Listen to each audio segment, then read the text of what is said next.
Hey everybody, Acting Like a Business is back. I'm back with a new seminar episode, and I'm Joseph Tedisco. And again, acting like a business. That's right, acting like a business.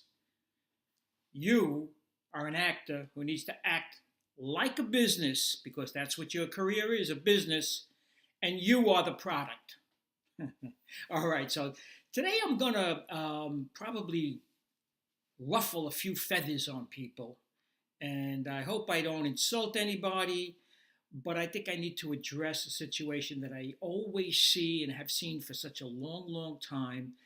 And I really got to understand it when I was working in the management office that I was at for 4 years.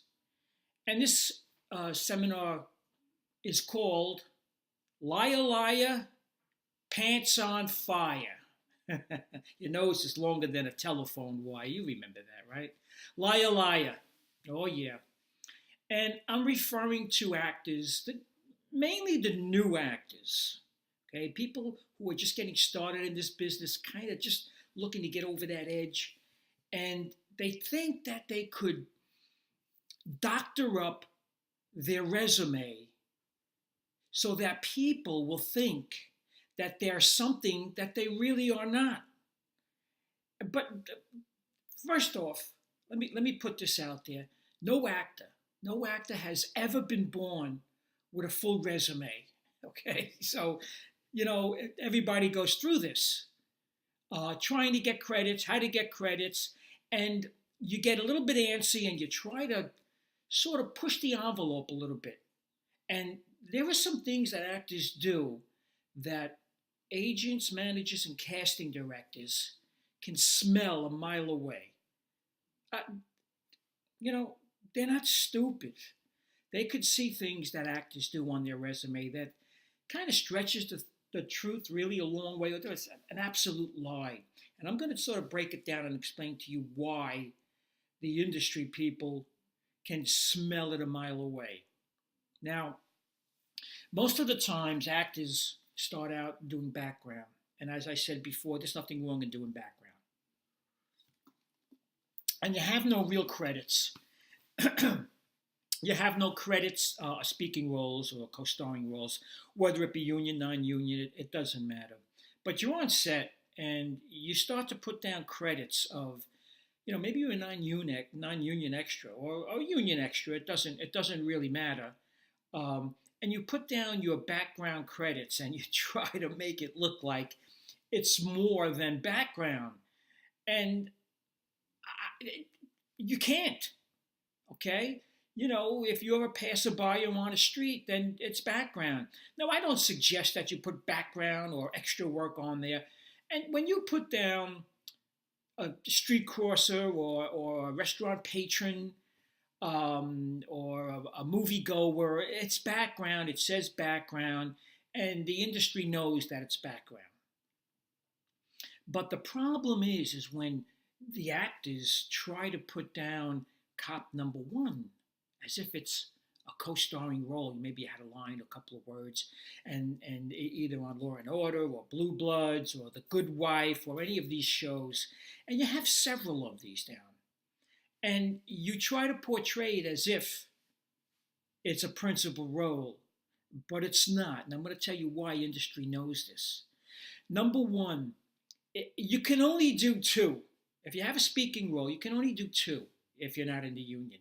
And then you have to join. So you can't do the third and fourth one of principal work, speaking work that you want the industry to think that you're doing.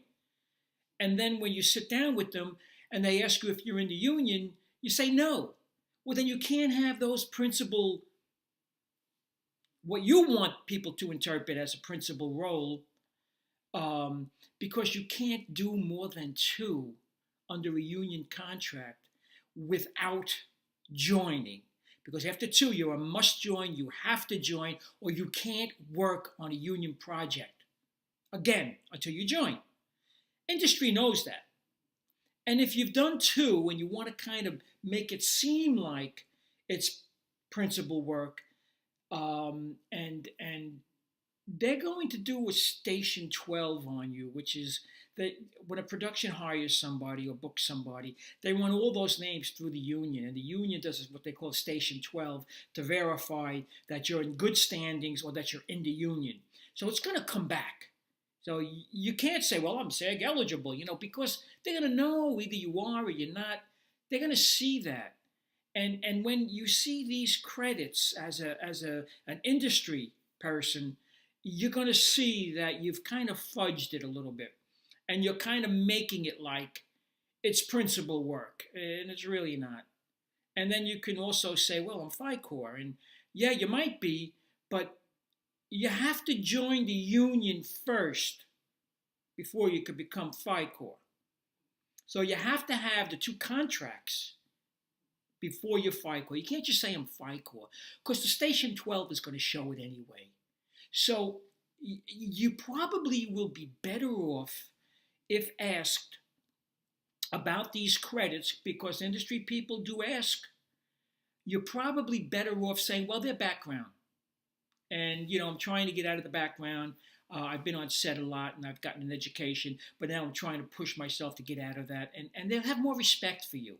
And because that's what a lot of actors do. That's where they start. So try not to really lie on your resume. The other thing is just out and out making up credits. That you worked on this film or you worked on that film.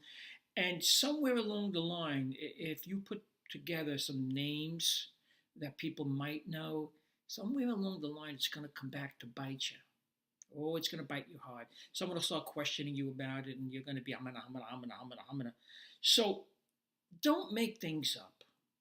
And don't try to fool, don't try to lie, and don't try to pull the wool over industry's eyes, because they're gonna know it. So you're not going to accomplish anything. Now the other thing actors do is I'll play stupid. I thought it was. I don't know. Sometimes if you have a couple of lines and you make it like it's recurring, or if it's a guest starring when it's really not, and you'll say, well, if they ask me, I'll just play stupid and say, well, I think I did. No actor doesn't know what role it was or what type of a contract it was. When you play stupid, you are stupid. So, be careful what you put down on your resume, because it's going to be transparent. It really, really is. And the other thing actors do on the IMDb, which is a whole other video seminar on itself, we put down background credits, and we try to give ourselves a name. We were one of the teachers in a teachers conference, in the background. So you put down, I was teacher number 3. And there is no teacher number 3. You were just one of the teachers in the background. And it'll come up on IMDb as uncredited, in parentheses, uncredited. And 95% of the time, uncredited is background. And industry knows that. Occasionally it has happened to me. You've had a speaking role and you didn't get a credit at the end. It goes down as uncredited, but you actually did have a speaking role. And that's something you can just, explain if you're in an interview with an agent or a manager. But most of the times, if you have 7 or 8 or 9 of these uncredited roles, they're going to know it's all background. So you're not fooling anybody. You're not. You're just not fooling anybody. And the other thing that I know has been a trend lately is that actors have been getting in, because they have IMDb Pro, and they get in to pages of major up-and-coming projects, and they can actually list themselves as being rumored. Yeah, rumored. So that you get the credit when people go to that project, your name's attached. But eventually they're going to find you and cut you out of it. So again, listen, you are who you are.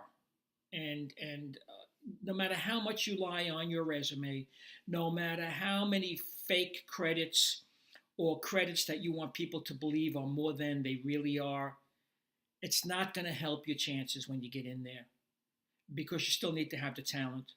You still need to be able to audition, and you still need to be able to perform at the audition. And so you're probably better off, instead of trying to figure out ways to connive and, you know, drive yourself through this madness of a resume trying to get credits. You're probably better off taking a class and spending time in working on your craft and handling it that way. So this is be careful. All right, be careful. They're gonna find out. They're gonna see it. They can smell it. We just do. It's just so obvious. So um, stop doing it. All right, uh, just stop it. Liar, liar, pants on fire. I mean, I love that. When I was a kid, we used to say that. Liar, liar, pants on fire, nose is longer than a telephone wire. When someone was making up a story. Some of you may remember that or not, but I'm from New York, and we used to do that all the time. So anyway, that is a wrap on Liar, liar, pants on fire. And I will catch you next time. Maybe we'll get into a little IMDb. We'll get into I get the breakdowns and some of that type of things that people think that they're going to be able to manipulate their career. Okay, it don't happen. All right, it's a wrap. I'm out of here. See you next time.